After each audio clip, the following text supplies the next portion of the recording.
So good evening for people that are here in the U.S. Good morning for those that are in China. This is Yawei Liu, Senior Advisor on China at the Carter Center. So we have the honor and privilege of having Professor Richard Friswell to present a story of China and U.S. earlier interaction, particularly on the issue that most of the Chinese are so familiar with. That is the opium trade. We know the Opium War. We know the role played by the British. We know little about the Americans' earlier involvement. I just posted Professor Friswell's bio into the chat. I'll post that again. So I'm not going to spend much time introducing him, other than to say Professor Friswell is a cultural historian and visiting scholar at Wesleyan University in Middletown, Connecticut.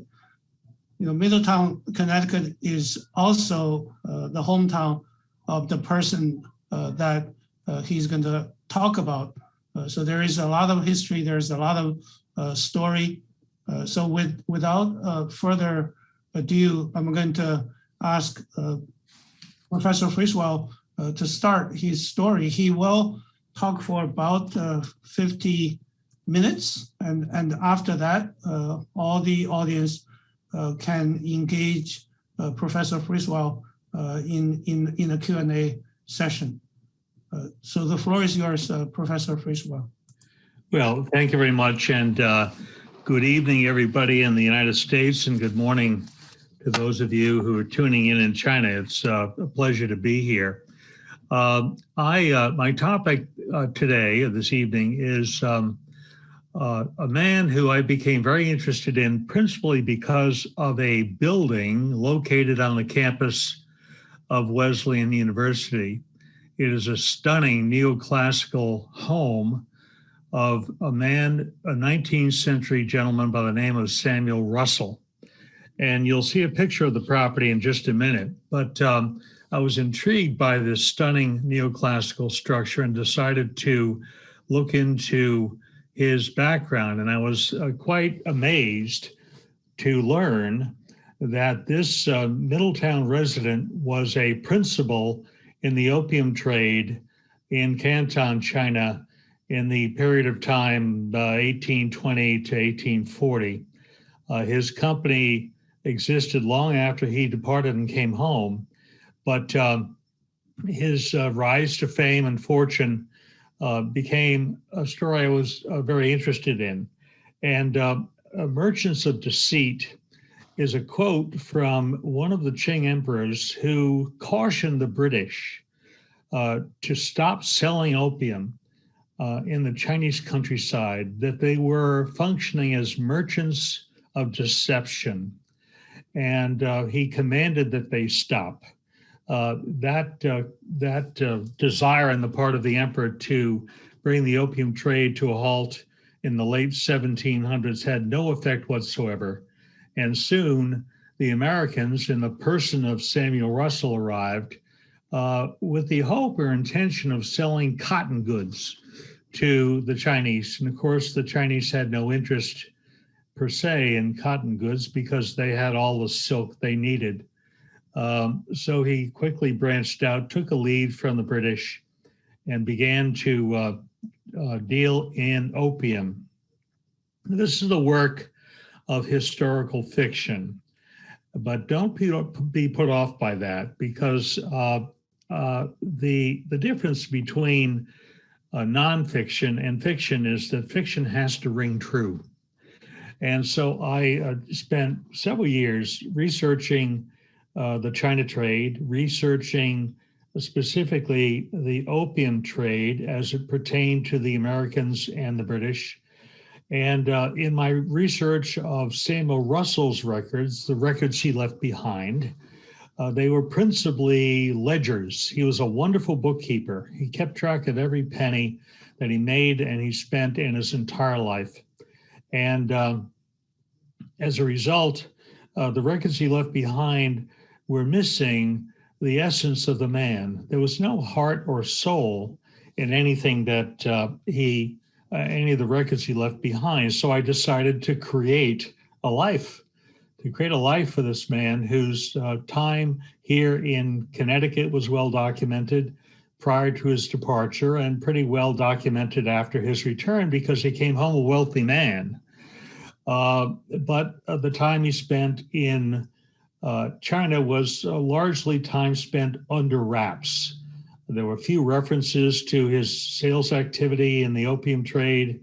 He described the cargo on the many ships that he was responsible for as merely goods with very little detail. But I'm going to explain that whole process today so that, well, you get to know this man to some extent, you'll understand very clearly, I hope, when all of this is said and done, much more about the China trade and specifically the opium component of the China trade as it pertained to Americans, not only Sam Russell, but the other men that he hired along the way. Okay, how do I progress this? There it is. I'd like you to meet Sam Russell. This is a portrait done of him that hangs in the Russell House, which is on campus, as I mentioned. It was done at around 1850, so he would be about 60 years old here, 55 years old.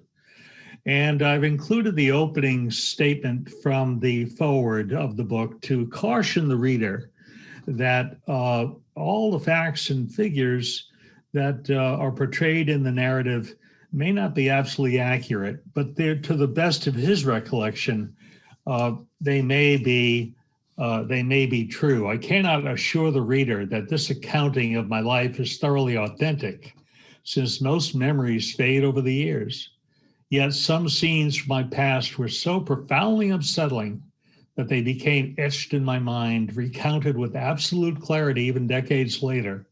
Such are the moments, or more accurately, the collection of horrifying incidents, which I have witnessed or been party to during my years abroad as a principal in the China trade. Now, from the safety of my home, I can recall that some years ago, I wrote to my partners in the States, "I fear I may never escape this place."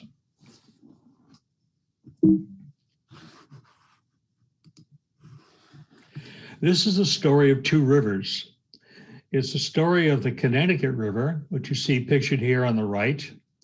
And I want you to pay attention to that little spot right there at the bend in the river, which you'll see an enlargement of in just a couple of minutes. But this is crucial to the story that I'm about to tell of Sam Russell and his involvement with the opium trade and how he came to be there.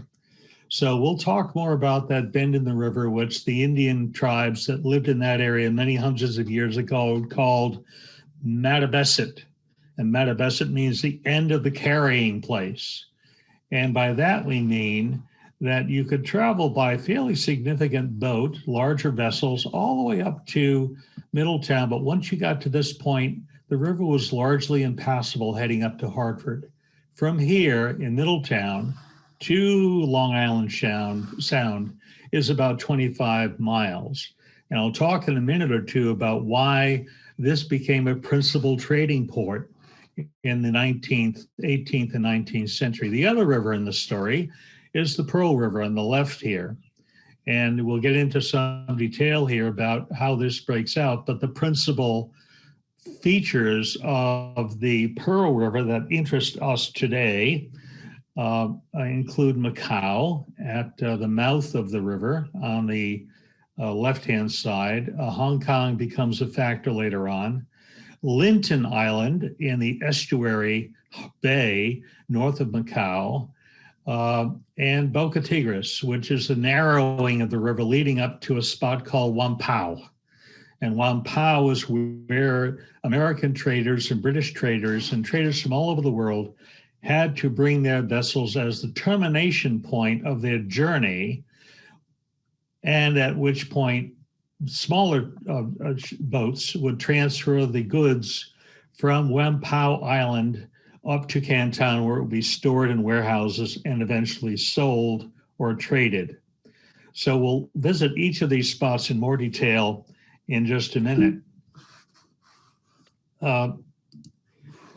It's also a tale of two thrones. The Qing Dynasty, the Qing emperors, a succession of many from the 17th century to the 20th century, but the ones I'm concerned about occupied the throne in the first half of the 19th century. And the emperors, or rather the nobility on the western side, would include George III, pictured here in his better years, as well as Victoria, who reigned from 1840 to 1900. And the Victorian era, as you know, is named after her. It's also the story of a deadly but addictive flower, the opium flower, opium poppy, the Latin name being Papaver somniferum, and you see the word sleep in the Latin phrase somniferum.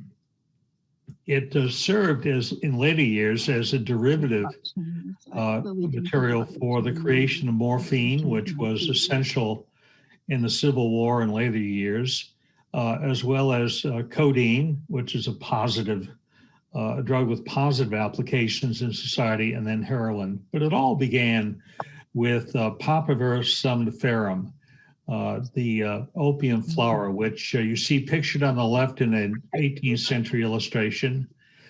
There's the interior, the cutaway portion, and there you see the latex, which seeps off the remaining bud of the flower and is gathered to produce opium. We'll talk about that process in just a minute.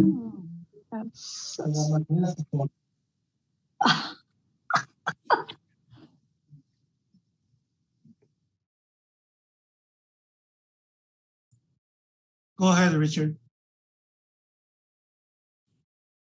Richard, you're muted. You need to unmute yourself.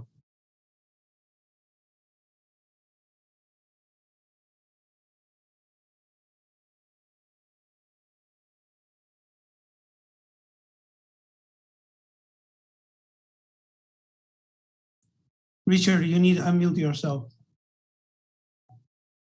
No, you're not unmuting yourself.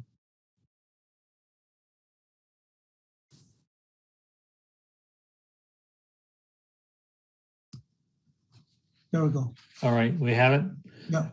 Yahweh, you have to send me that little pop-up window, otherwise I can't see an unmute button on my screen here.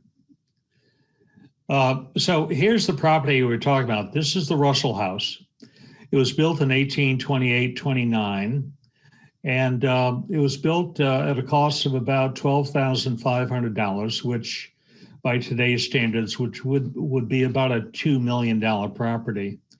And it occupies a prominent location on campus, and you can see from this neoclassical detailing that it's a building that attracts a lot of attention, principally mine, as I tried to understand where this property might have come from. So we'll get to that story now. And here is his Middletown, and for the benefit of folks that aren't familiar with Connecticut, this is a watercolor of Middletown in the early 1800s, about the time that Russell would have been raised here in Middletown. And the blow up, that's a bird's eye view of the river, which is now here blown up, shows you that it was a busy port city.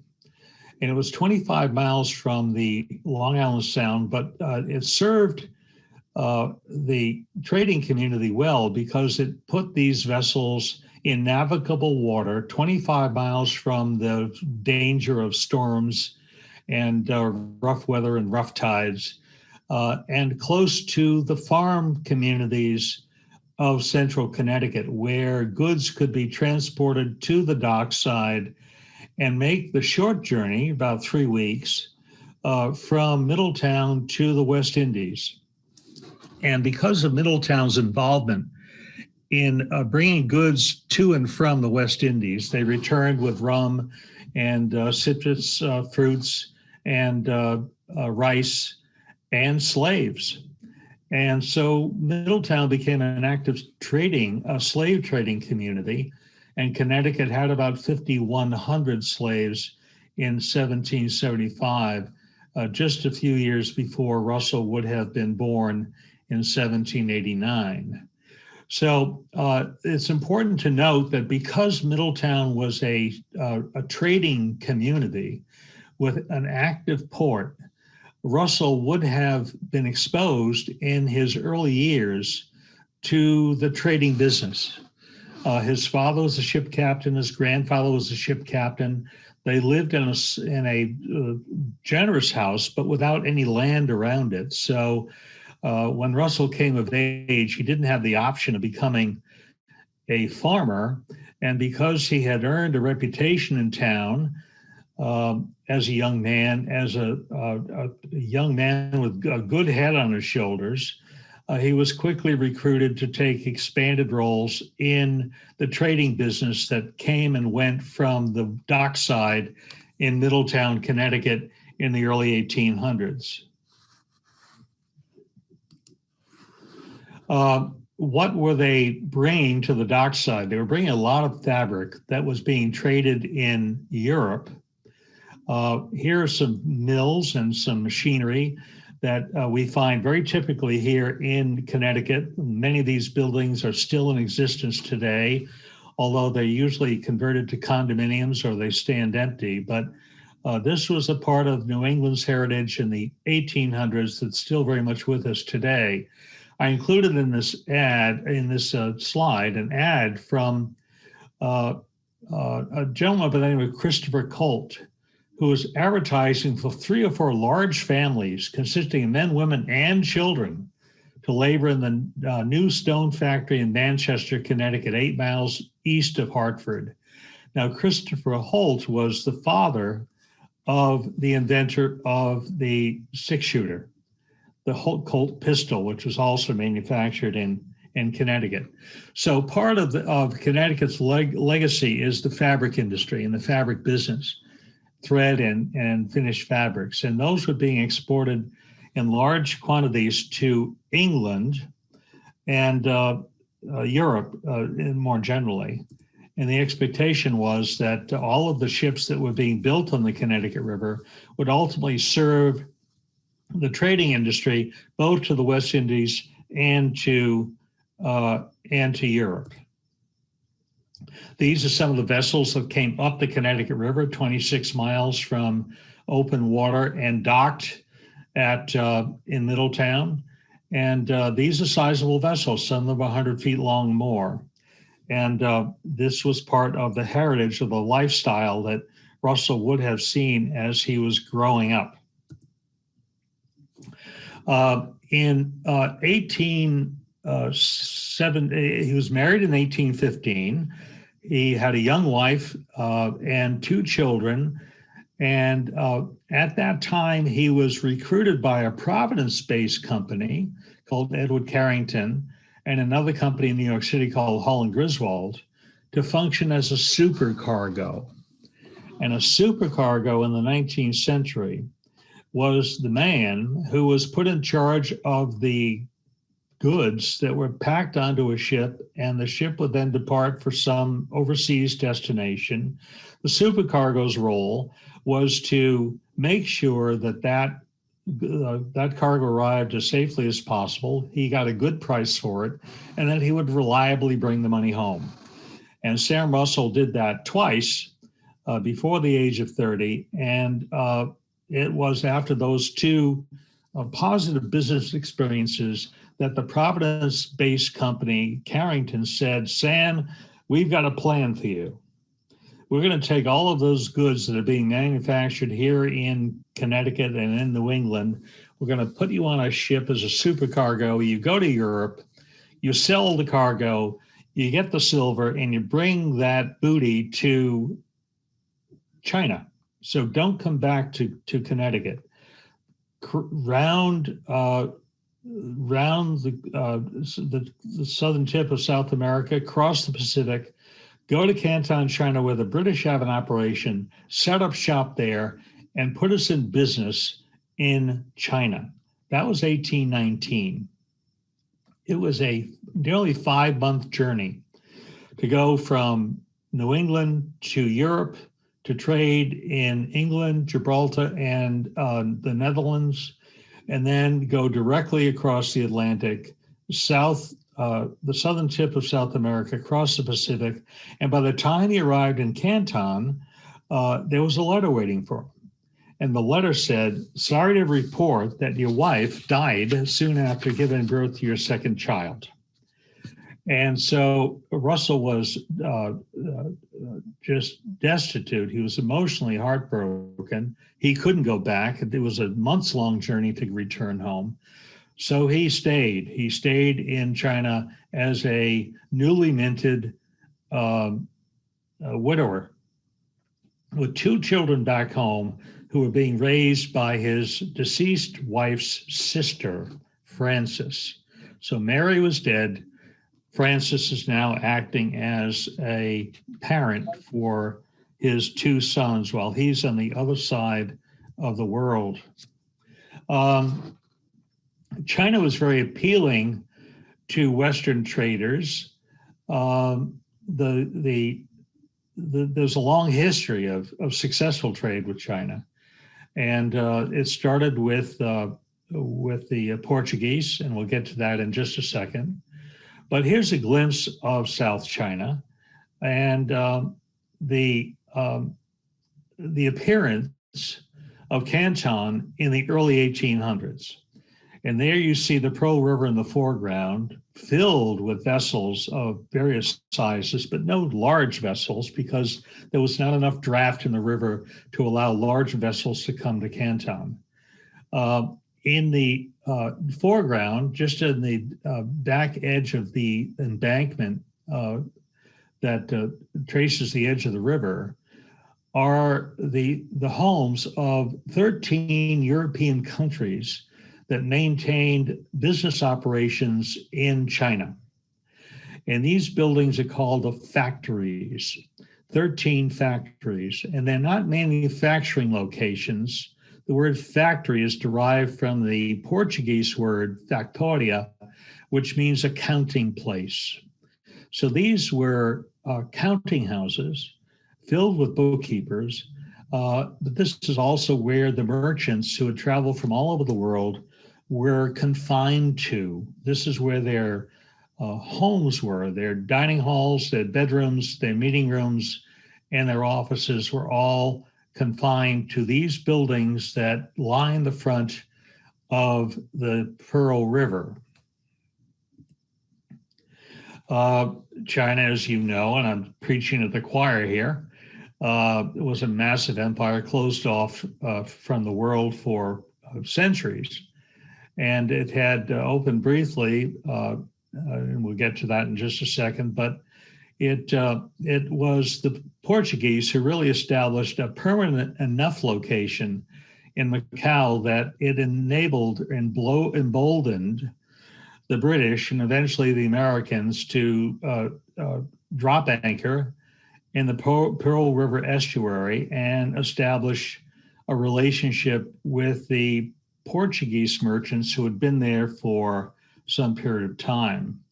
Again, I'll skip over this because you know it well, but here's the Silk Road and the fact that Chinese goods were, not unfamiliar in Europe. It took the Dutch East India Company in the 1600s to really establish a firm trading relationship with China and to build demand that continued to build for Chinese goods well beyond the 1600s and into the 17 and 1800s as well. And we're going to talk about that right now. Here's Vasco de Gama, the first man to round Cape Horn, come up to the Indian Ocean, establish a base of operation in Goa, India, and eventually he came around the Indian Horn and up to the South China coast, where he proved to the Chinese who were living in that particular part of the world that the Portuguese cannon aboard their vessels was very effective at fending off pirates. And so because of the advantages that the Portuguese brought to the Chinese during that period of time, they were allowed to remain. So here you have De Gama and his vessels, and the extraordinary difference between Western and Eastern trading vessels. Zhang He's Qing Dynasty vessels, which traded actively in India, Japan,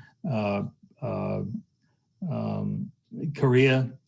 And after a period of time, all of that trade was shut down and China went into isolation again, not to open up again until the 1700s. Now, I apologize for the poor resolution here, but this was the only computer-generated diagram, a map I could find of the total amount of trading activity that occurred prior to 1800. And you can see on the left-hand side of your screen, the triangle trade, which involves slave trading from the coast of Africa to the coast of the United States and up to Europe. So there's the triangle trade right there. And then you see increased trade along the South American coast, principally between Spain and Portugal and South America, and then around the Cape and up into the Indian Ocean, but very, very little activity, shipping activity in the South China Sea. Am I putting those blue lines on the chart or is somebody else? That's kind of interesting. Okay, so this is by way of illustrating that up until the late 1700s, early 1800s, there was very little Western engagement with China to speak of.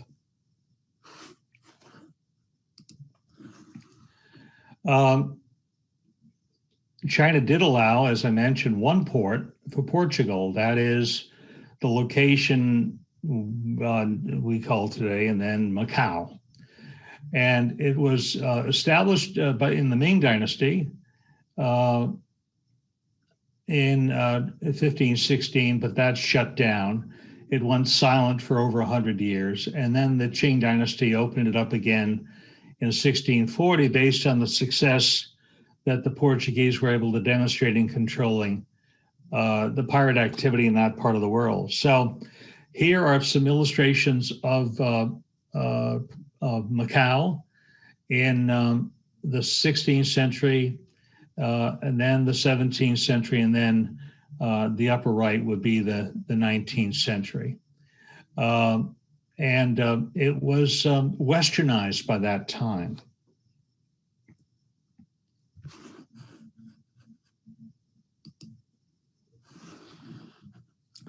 Now, here's a bird's eye view of Macau. It is that tiny peninsula right there. And the parallel that I offer an American audience when we talk about where Macau was based in relationship to the rest of mainland China, I say that it would be as though someone came to the United States anxious to trade with us, and we asked them to establish their base of operation in Key West, and that they wouldn't be allowed to leave Key West, but that they could trade to the best of their ability with American interests from this remote location. So Macau functioned in the same way. It was a fairly isolated spot, but one that the Portuguese were able to establish themselves in and build a community of diplomats and traders and missionaries. There's a large cathedral. I know the facade of the cathedral still stands today in Macau. It was destroyed in an earthquake in 1853. So Macau became a base of operation and the destination for Sam Russell. His objective was to get to Macau and establish a foothold for himself and get the sense of what it would take to earn a living trading with China. 1793, the British made an attempt to deal with the Qing Emperor, Qing Long. General George Macartney, the first Earl of England, a diplomat, came with an entourage to China. He was bearing all kinds of gifts, scientific devices, toys, recreational devices, badminton rackets, all kinds of things, clocks and celestial navigation devices, things that were designed to attract the attention of the emperor and to encourage an opening of a trading relationship. Macartney was kept waiting for several weeks after a many months journey before the emperor agreed to meet with him, and he agreed to meet with him, but only in his hunting grounds destination outside of Beijing. The argument and the delay was due to the fact that the emperor's spokespeople insisted that Macartney kowtow. And Macartney flatly refused to kowtow to the emperor. He said, I don't kowtow to my own king. I'm not going to kowtow to yours. That gummed up the works for several weeks until it was finally negotiated that Macartney would bow his head to the emperor as he would to any nobility anywhere in the world. And Qin Long agreed to that, and the meeting was held, but ultimately he was rejected and sent home with all of his toys. So that was 1792-93, and it was an unsuccessful outreach. But Macartney didn't leave. He went back to Macau and established a base of operation there using the Portuguese influence that existed there, and was able to begin to trade the international currency of the day, which was a Spanish real called specie. And that pictured there at the left of your screen is an ocho realis. It's a 8 real piece. And because Portuguese silver was so plentiful in world trade, it was the international medium of trade. And so the British arrived and other European countries arrived loaded with silver from their own industries back home. And they quickly spent that silver purchasing tea, porcelain, and silk from the Chinese, so much so that there was an imbalance of trade, a global imbalance of trade, where the Chinese were holding on to all the silver. Now, a little detail about the ocho realis piece, the 8 real piece. You've probably heard the expression pieces of 8. And so if you were making a purchase somewhere in the world and the value of your purchase was less than the value of an ocho real, you could cut a piece of it. You could just take a little knife or a little a little saw. You could cut off a piece of an ocho realis piece, and that was called a piece of 8. So that's just a little detail.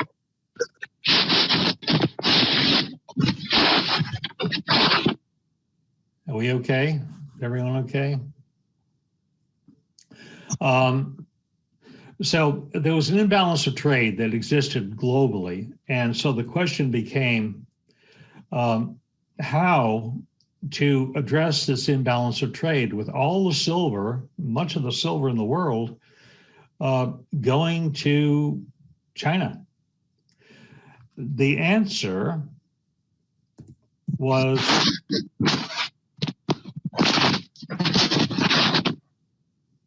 could someone put themselves on mute? Would that be okay? Can everyone still hear me? Yahweh? We can hear you. Yahweh, can you hear me? I can hear you. Yahweh? I can hear you. Okay, all right. So part of the trade that was involved prior to Russell's arrival and prior to the boom in the opium trade were three principal items that were of interest to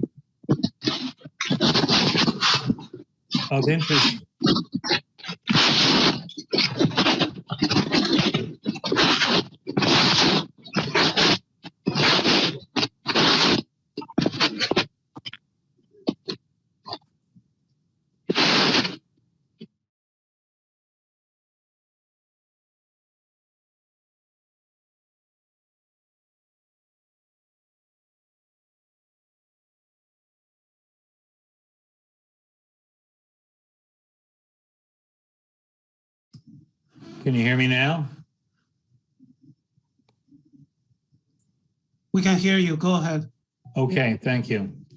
So three items that were of interest to the Chinese that were available in more or less unlimited quantities, but the interest in the products soon wore out was ginseng, sea cucumbers, and seal furs, given the fact that the northwestern territories in the United States had opened up, Alaska and the Pacific Northwest, and seals were becoming available in that part of the world to be exported to the Chinese market.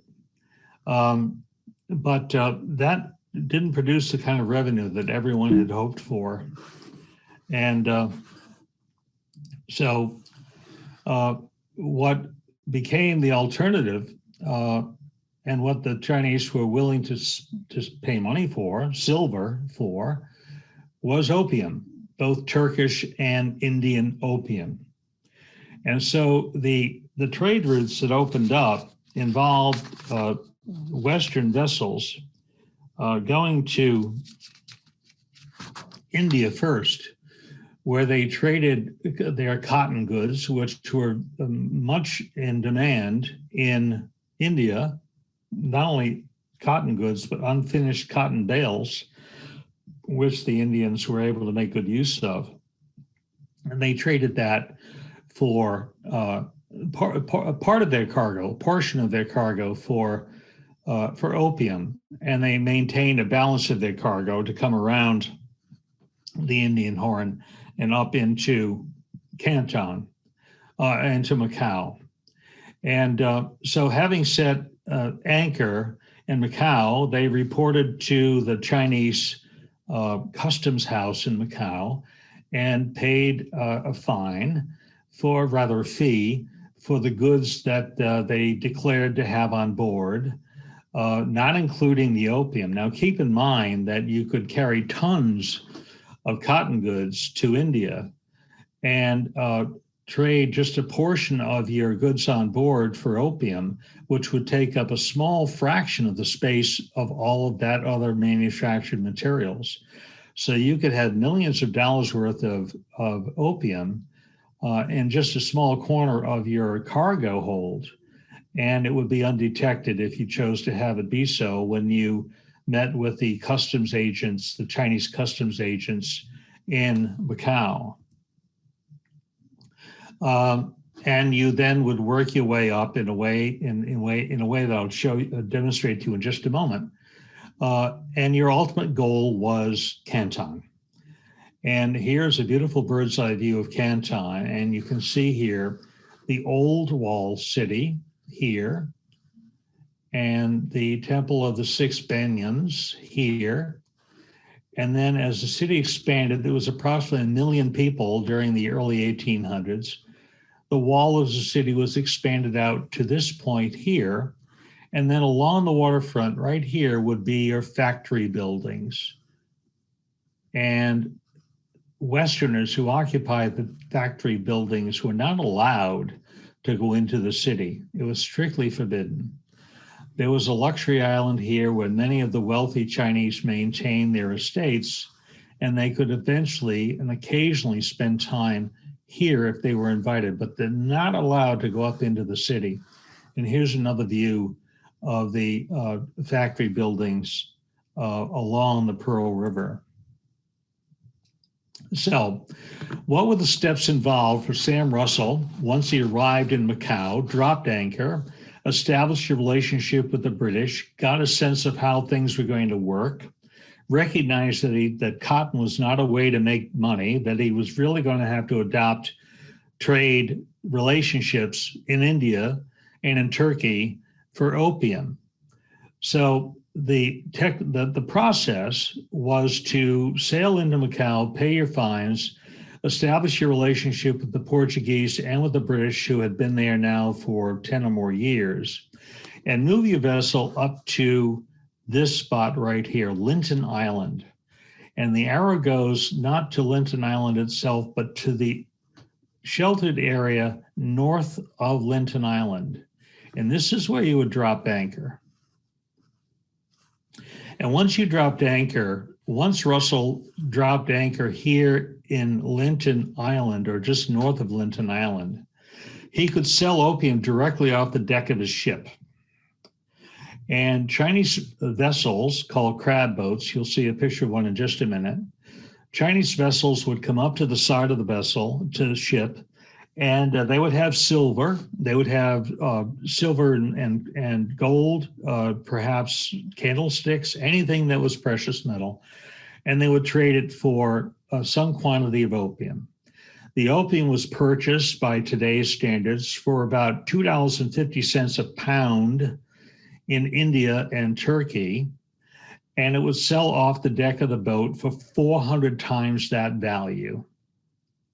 So $10 to $15 a pound, and it was sold in ounce quantities, minuscule quantities.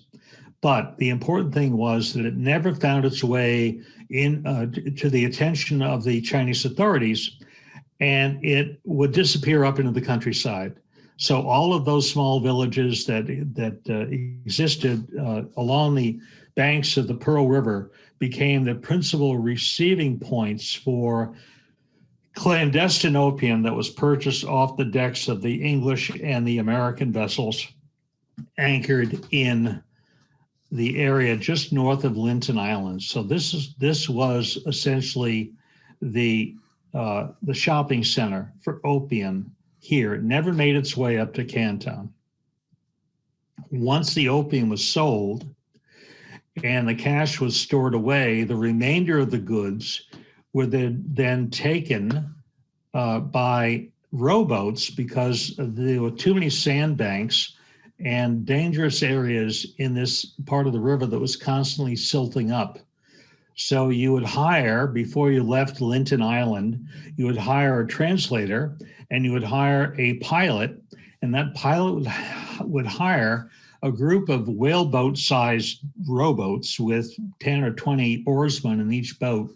They'd all tethered to the large ship and tow it up through Boca Tigres, mouth of the Tiger, up through the narrows of the Canton River, Pearl River, and up to Wampao. So here is on the right-hand side of your screen, this is Boca Tigres. And Boca Tigres was guarded on both sides, both east and west, by Chinese fortifications. You can see one here, you can see one here. And so this was a perilous passage if you were intended to do harm. It was a narrow passage that had to be navigated by Chinese experts if you were simply interested in getting upriver to trade, and your ultimate destination was Wampao.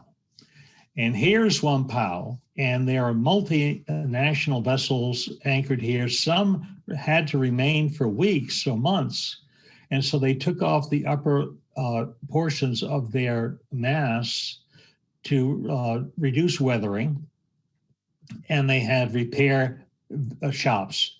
So each country had its own shed in which spare parts were kept for their vessels. it was in this location that small craft would come up alongside, and after you paid a second round of duties, your goods would be removed from these vessels and taken the 12-mile distance from Wampao up to Canton and to the banks of the Pearl River and the front door, essentially, of the factories.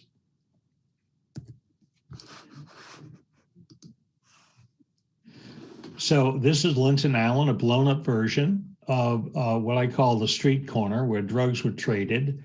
And here you see examples of crab boats and scrambling dragons who would pull up alongside of the vessel, purchase opium, and disappear up into the countryside. Here is the very crowded waterfront area in Canton. And you can see that it would absolutely be inaccessible for larger vessels, but small vessels would come in and they would tie up at yet another customs house that was based along the banks of the Pearl River here. And the way you entered from the river to the landed area in front of the factory buildings was a set of granite stairs called Jackass Point. And Jackass Point would lead you up to the customs house, where you'd pay yet a third round of fees. And you would finally then be allowed to enter your factory, the one designated for your country. And Russell occupied one right along the waterfront here next to the British. So this would be the British Embassy, more established. And this would be the American Embassy somewhere along in here. I don't see the American flag, but it'll be along in here somewhere.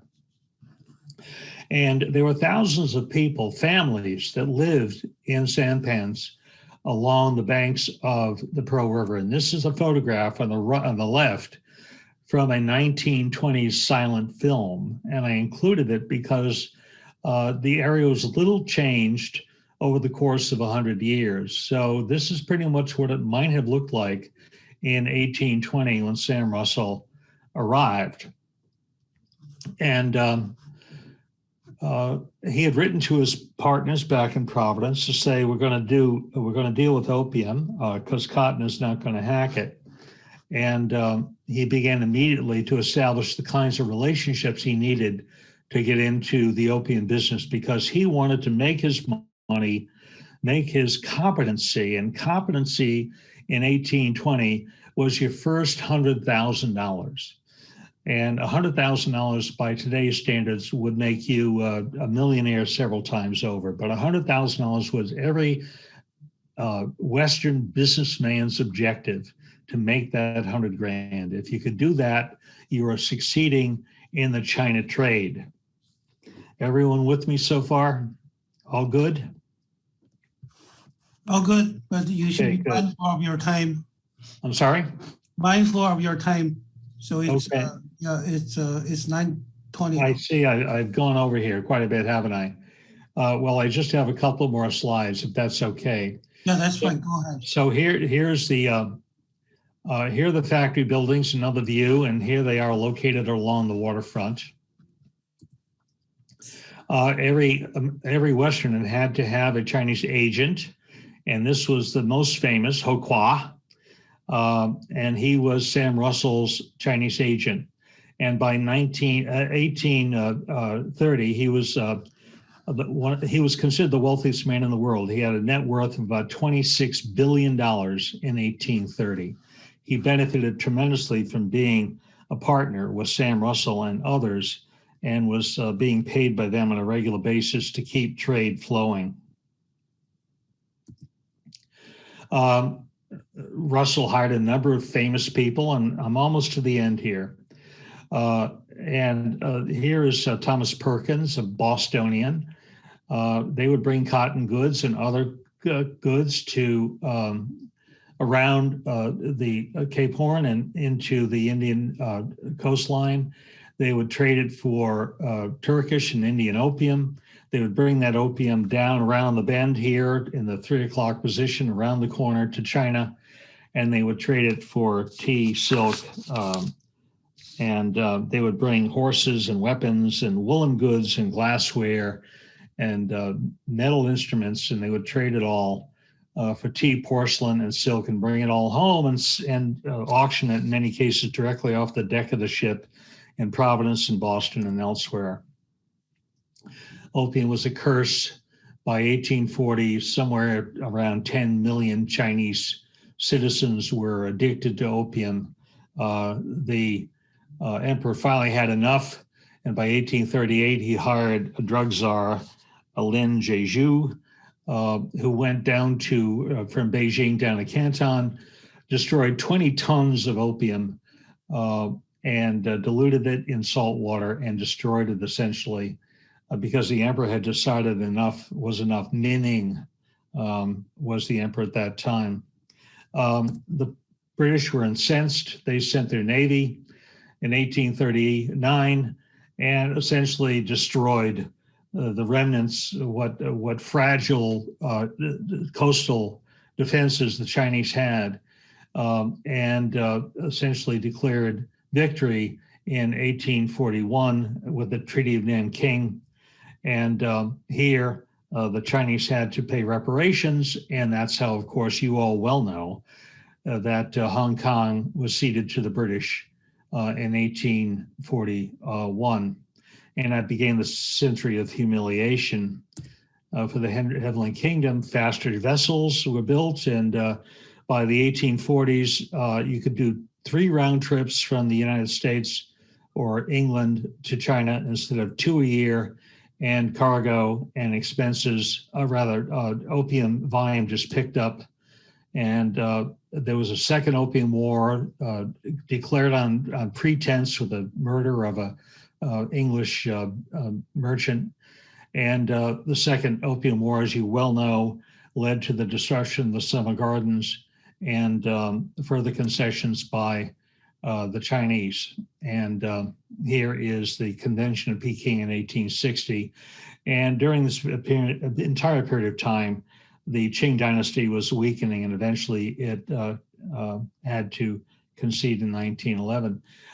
Back home, Sam Russell came home in 1832, a wealthy man. He built that house I showed you. And he married his deceased wife's sister. Frances became his wife. And there's a picture of Frances as a young lady when he married her.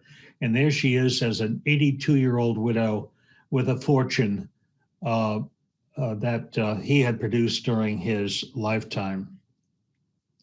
Wealthy men made wealthy by Russell included Warren Delano, the grandfather of Franklin Delano Roosevelt, Robert Forbes, John Forbes, John Cleve, and they gave their money to public institutions all over the East Coast.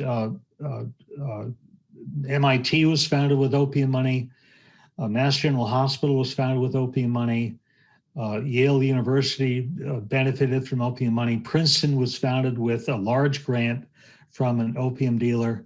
The Boston Bunker Hill Monument, and a number of other prominent buildings, along with dozens of mansions in Newport, along the Hudson River in Philadelphia, and the Boston downtown area, Beacon Hill. This is my last slide now. And it's important to point out that once the Western forces were driven out of the opium trade by the 1840s, 1850s, it tapered off. China quickly picked up the banner. And by 1908, the area pictured there with Beijing in the north and Canton, Hong Kong to the south, that district of China produced 21,000 tons of opium in 1908.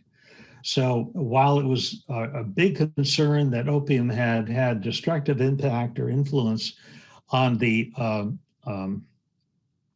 Chinese population, they picked up the banner and got into the opium production and sale business themselves. The rest, of course, is history, and I won't bother to go into the subsequent history because you are well acquainted with it. So I'm sorry for running over a bit here. I lose track of time when I'm telling my story. I'm happy to take any questions from you. Thanks, Richard.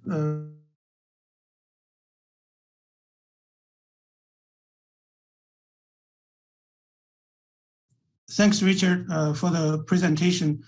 You can hear me now, right? I was on mute. You're on mute. I guess somehow I'm going to ask you. Can you hear me now? I can hear you now. Yeah. So thanks for that presentation. You did rush a little bit to the most important parts of your presentation. So there are questions in the chat while we are looking. And for those who would like to pose your question, if you don't want to write them in the chat, you can raise your hand. I will ask you to unmute yourself so you can pose your question to Professor Friswell. Professor, what do you have any statistics on the volume of Americans' opium trade to China? How does that compare to the British volume? The American, and specifically Sam Russell, blew the British trade volume out of the water.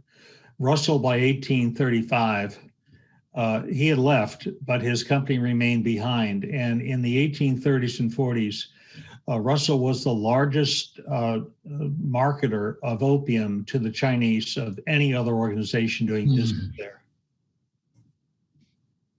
The volume was huge. So you're suggesting, according to your research, that the U.S. American businessmen, American merchants of Deceit, they were selling a lot more opium than their British counterpart? That's correct. Now that the rationale was that the Chinese were nameless, faceless people, and that alcohol was no worse. And Western objections to the introduction of opium into American and Western European culture only raised concerns when it found its way to London and San Francisco and New York. But as long as it was based to 10,000 miles away, it was of no great concern to anyone. And it's a little more complicated than that. It had to do with the ethic or standard for businessmen during that period of time, in which you were to go out and take command of the world. So the standards or ethics that would guide a business decision today were not present in the 1820s and 30s. But there was also a racist component to this idea that by selling opium to the Chinese, we weren't really doing much harm to anyone that really mattered. It was horrifying. How many trips did Sam Russell made between U.S. and Canton? Dozens a year. He had about 8 or 10 vessels that were under his control because he was an agent and worked for companies that owned 2 or 3, and he worked for several companies. Eventually, he bought ships of his own. But in any given month, there was almost always 1 or 2 Russell-controlled vessels sitting in Wampao waiting to be unloaded.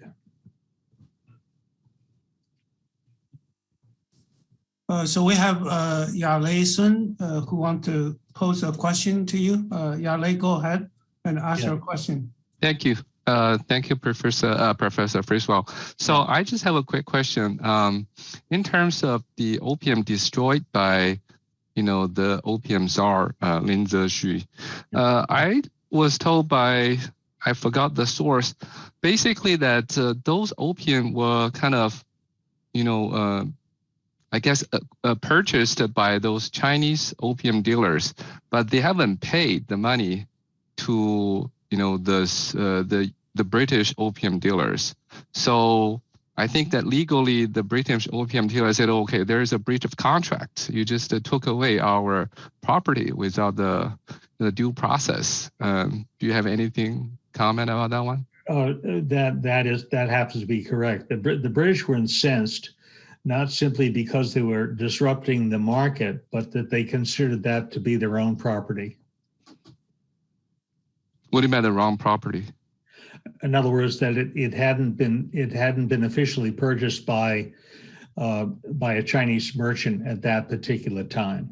I see. This is one of their, I guess, the cause for launching the war, because there's this unfair trading practice being practiced by the Chinese side. They considered it unfair, but there was a larger underlying agenda, which was that the emperor and his delegated czar dared to interfere with a process that had been moving along and humming along very nicely for years. And various emperors along the succession from 6 to 7 to 8 of the Qing Dynasty had all tried to raise objections. And it was only in 1838-39 that Ming finally took the step to interfere with a process that had been lining everyone's pockets very successfully, including Ho Kwa, who became wealthy because of his engagement with Russell and other men like him. So we have another question from the audience. Please go ahead and ask your question. Thank you, Professor Shimi. I want to ask you one question. It's in the last of the PowerPoint, the professor was showing the Chinese economic powers will be translating the motivation for the American Industrial Revolution. So in here, I want to ask about some serious questions. Here with a theory called the middle class. We're thinking about the Americans have the development with all about himself, because in the 19th century, the American national communication was almost equal about his international communication. But if according about the expression from the professors, we can see America in this stages of America will have become an agency or have become a medial thing from using the colonizing between the Europe and the other colonizing to have interactions become an agency to get worth from both. Yahweh, my apologies, but I was having trouble understanding what this gentleman was saying. Can you encapsulate for me so I can respond? If you can speak, repeat your question, or if you can speak in Chinese, we will interpret for. I want just to ask the one question. As America will still become about the both profiting from colonized and Europe between the opium trading between the British of the Europe country and China. Yeah, I'm sorry. I think we can understand your question clearly. So we'll go to the next question. Maybe you can type your question to the chat. I'm so sorry I can't respond. I know it has to do with the Industrial Revolution. I know it has to do with the relationship between Europe and America and China. I can't decipher the question. Can you pose it in Chinese to Yahweh? Or write it down in the chat. So while you do that, here is another question.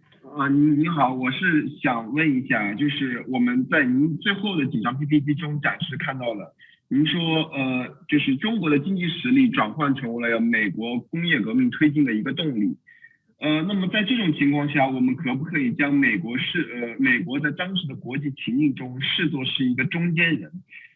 他利用了欧洲到中国的这一片鸦片贸易，继而成为了从欧洲以及中国两边获利的这样的一个中间人角色。而这种中间人角色，如果我们将其套用到当时国际地位的上升来看的话，是否可以看作美国在当时利用殖民地和宗主国之间的这种贸易形式存在，继而两头获利，进一步的推动了美国自身的工业革命跟经济发展？ I think what he's asking is that the United States has benefited from the British and from the Chinese. The U.S. did not colonize any country, but was able to make a lot of profit from having a trade relationship with countries like China, and that enabled the U.S. economy and industrial revolution to take off. No, that's not. He's just asking for a yes and no question. It's absolutely true. American fortunes and Western fortunes came back to Europe and to the United States and helped to fund the Industrial Revolution. That's absolutely correct. In fact, significant amounts of money went into supporting the Northern effort in the American Civil War. So I'm sorry, sir, that I had trouble understanding your question, but you're absolutely correct. It was instrumental. The profits made from China trade and eventually Japanese trade were key to helping to fund the Industrial Revolution in the West. Richard, there's another question here. Is thanks for your fascinating presentation. Have you done research on Sam Shaw, the supercargo on the Empress of China, who allegedly later became an American trade representative to China? Is that someone you looked into? I have not, no. Okay, so that we'll just leave there. Another question is, one attendee said, because you're speaking fast and he couldn't follow you, he wonders where he or she can read more about this story. I guess the answer is your book, right?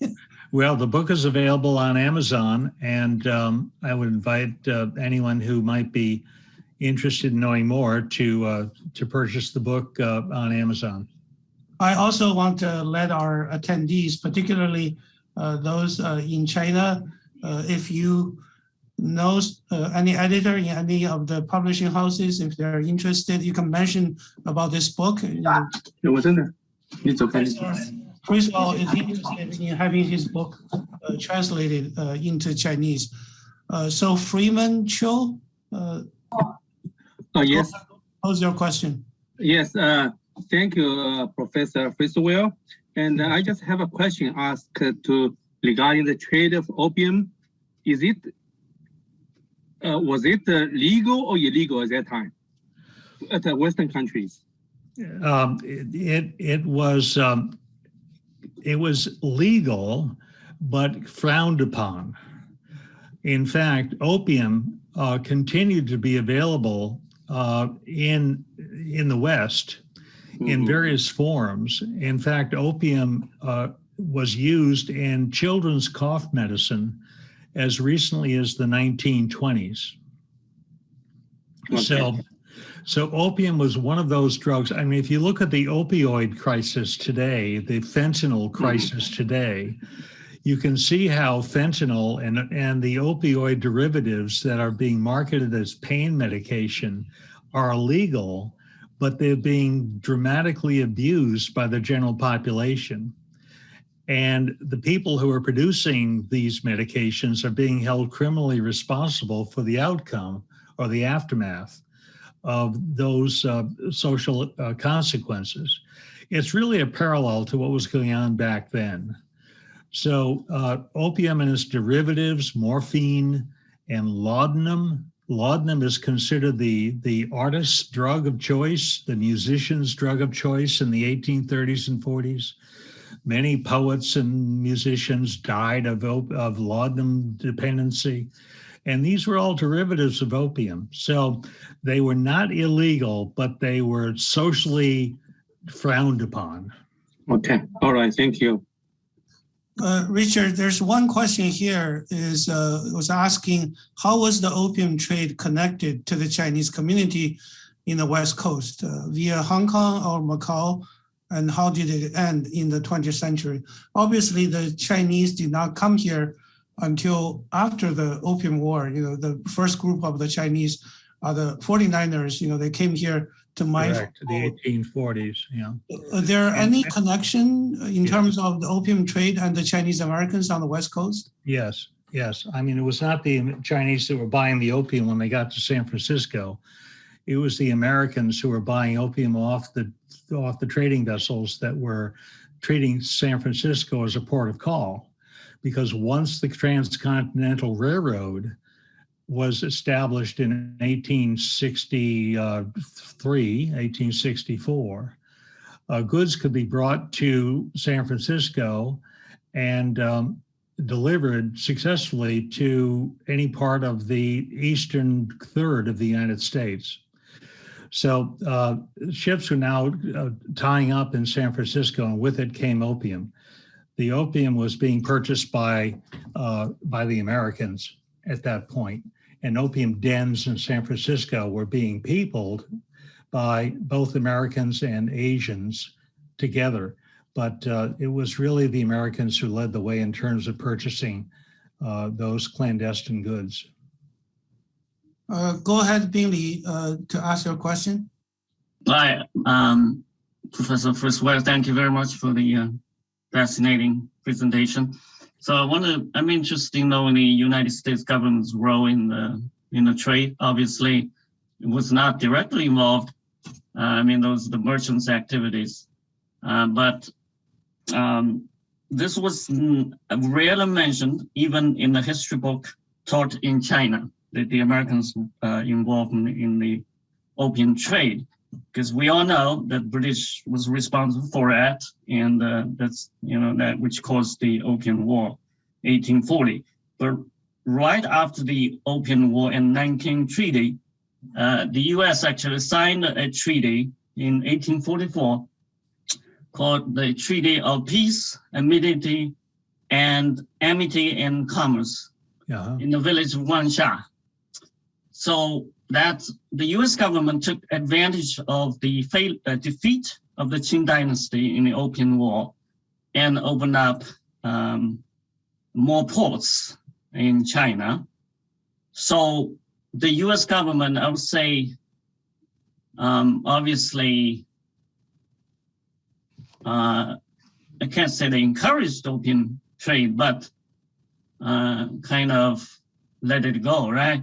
So, and this was never criticized within the United States at that time. And instead, actually, the government took advantage of the defeat of China in the Opium War. That's what I'm interested in that, yeah. You're absolutely right.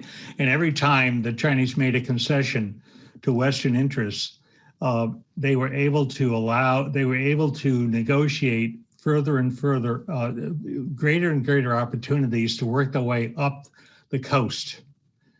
So with the initial trade focused on the Pearl River and Canton and the southwest corner of the east coast of China, every time an agreement was signed, they were able to open more and more ports, working their way up the coast closer to just to expand the market, in other words. So by 1850, 1860, it was most of the east coast of China, the coastal area of China, that was involved in doing business with Western opium interests. Richard, there's another question here is, does any other Western country play a significant role in opium trade? That is UK, US, any other European countries that are also involved in this trade? No, Sweden would not have a thing to do with it. Norway would not have a thing to do with it. And Portugal dabbled in it early on, but they were quickly overshadowed by the British interests and eventually the American interests, and specifically Sam Russell. So according to your research, when did the U.S. end its trade of opium with China? What's that again, Yahweh? When did the U.S. stop selling opium in China? Well, it petered out slowly. It petered out by the 1860s. And the Russell Company turned its attention to international shipping. So the opium trade became too perilous and too dangerous. After the Second Opium War, the market was diluted. So the Russell Company essentially shut down its opium operation because they realized they could make a lot more money at a lot less risk through international trade. So they traded off their clipper ships for steam-powered freighters and entered into a trade with the Philippines and eventually with Australia and with Shanghai. So there was an earlier question, when you talked about many of the best universities in the U.S. Yeah. When they were first established, there's a significant portion of opium money that was involved. So the question asked, now Georgetown, Harvard, here in Atlanta, Emory, all these universities are looking back at its earlier involvement with slave trade, and they try to identify the descendants of the slaves that were either used or sold by these universities. So the question says, should Chinese Americans in the U.S. and particularly on the East Coast, should they go to Harvard or go to Princeton and say, hey, there's opium money involved, will the university be willing to issue an apology? That's a wonderful question. It really is a wonderful question. I think that a lot of major universities are just coming to grips with their involvement with the slave trade. Brown University, for example, here in Providence, many of the buildings in the Brown campus were built with slave labor. And Brown is, just now coming to terms with that. Do we owe the Chinese an apology? I certainly think we do for all that occurred back then. But again, it was an element of the culture in those days. And it was racist by definition, and I found a group of letters from the 1870s, a group of people who worked with Russell, wrote to each other and said, should we tell the Sam Russell story? And one man said to the fellow who wanted to write the narrative, it's not a good idea. It's not illegal, but I think that our friends would look down on us if we ever told the story in the way it really happened. So even in the 1870s, there was some sensitivity about it, but it never came to light. In fact, even today on the Wesleyan campus, only about a third of the people on the campus even understand how the Russell House came to be. They have no idea where the money came from. I offered to read this book at the Russell Library, which is the library in the center of town that was funded by the Russell family. I said, I've got a book I'd like to come and read to you.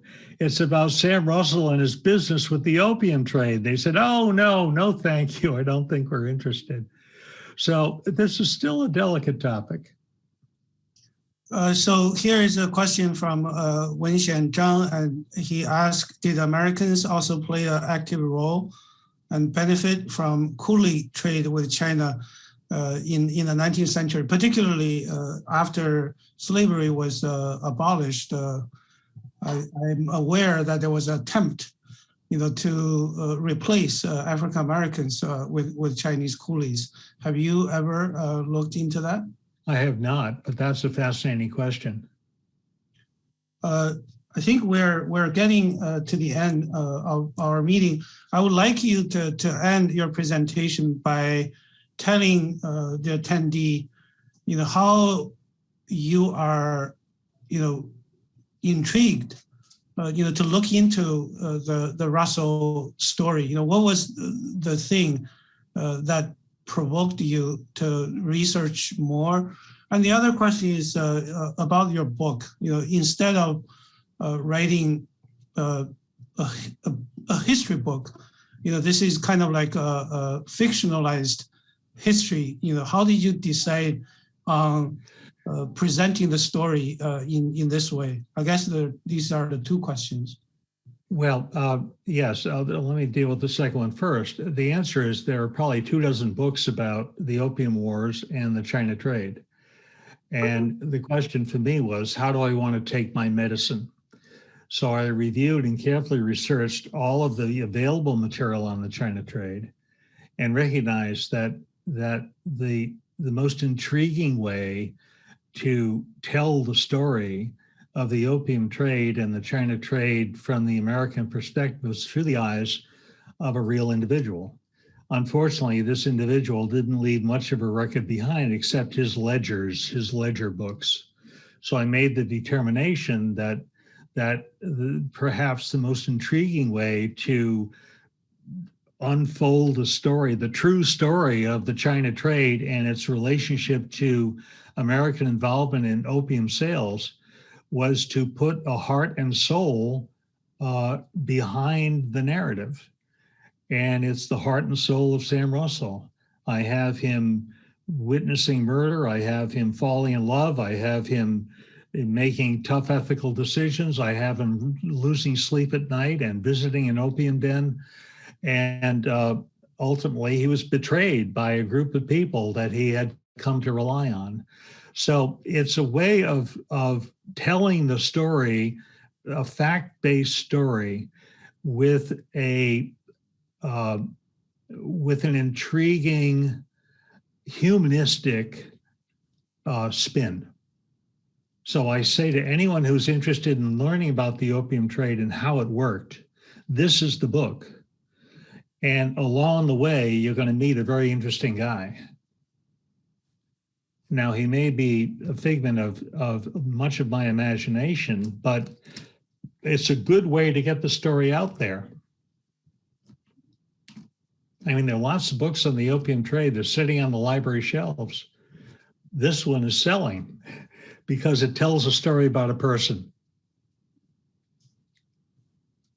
Right. The first question, the answer to the first question is which is, how were you intrigued because your research before is on other issues, how you come around, to be interested in U.S. China earlier trade and of course, you mentioned, Sam Russell. What was the thing? Was that the Russell House on the campus, or was it? The Russell House is on the campus, and that was my initial interest. I'm a collector of Japanese art and ukiyo-e prints specifically. So I have a keen interest in art from that part of the world, from your part of the world. And so any excuse I can find to immerse myself in some aspect of a very complex and long, detailed and fascinating history of the Chinese people and the Japanese people and that part of the world is just fascinating for me. What's your, I guess this will be the last question. What's your next research subject? Will that still be related to East Asian culture, or this is going to be something? I'm looking at a possible book about the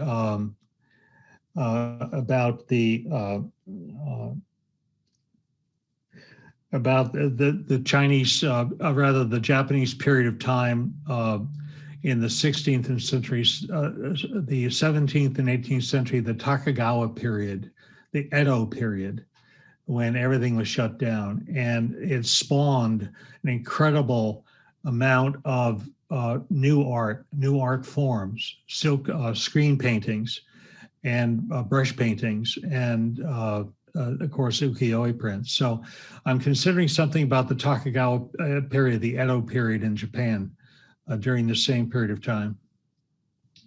Thank you so much, Professor Richard Friswell. Thanks for your presentation. Thanks for your answers to all the questions from the audience.